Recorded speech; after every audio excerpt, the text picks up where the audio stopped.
Docker file. Docker file is a text file written in a specific format that Docker can understand. It's in an instruction and arguments format. For example, in this Docker file, everything on the left in caps is an instruction. In this case, from, run, copy, and entry point are all instructions. Each of these instruct Docker to perform a specific action while creating the image. Everything on the right is an argument to those instructions. The first line, from Ubuntu, defines what the base OS should be for this container. Every Docker image must be based off of another image, either an OS or another image that was created before based on an OS. You can find official releases of all operating systems on Docker Hub. It's important to note that all Docker files must start with a from instruction. The run instruction instructs Docker to run a particular command on those base images. So at this point, Docker runs the apt get update command to fetch the updated packages and installs required dependencies on the image. Then the copy instruction copies files from the local system onto the Docker image. In this case, the source code of our application is in the current folder, and I'll be copying it over to the location opt source code inside the Docker image. And finally, entry point allows us to specify a command that will be run when the image is run as a container. When Docker builds the images, it builds these in a layered architecture. Each line of instruction creates a new layer in the Docker image with just the changes from the previous layer.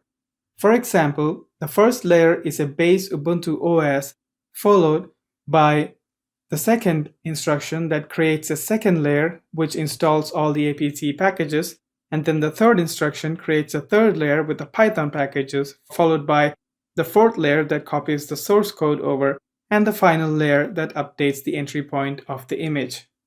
Since each layer only stores the changes from the previous layer, it is reflected in the size as well. If you look at the base Ubuntu image, it is around 120 MB in size. The apt packages that I install is around 300 MB, and the remaining layers are small. You could see this information if you run the Docker history command followed by the image name.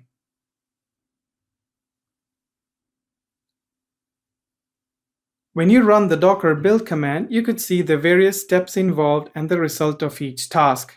All the layers built are cached, so the layered architecture helps you restart Docker build from that particular step in case it fails, or if you were to add new steps in the build process, you wouldn't have to start all over again.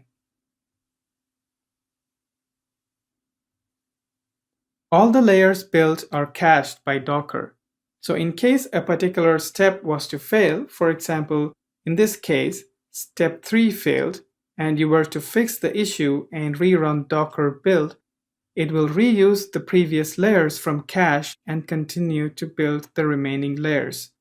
The same is true if you were to add additional steps in the Docker file.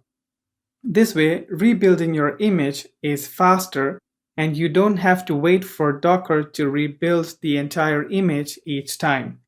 This is helpful especially when you update source code of your application, as it may change more frequently. Only the layers above the updated layers needs to be rebuilt.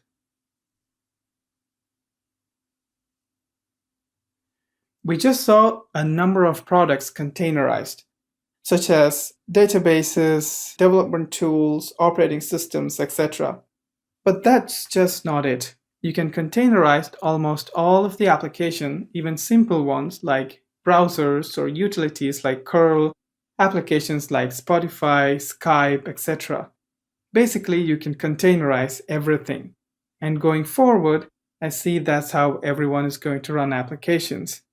Nobody is going to install anything anymore going forward.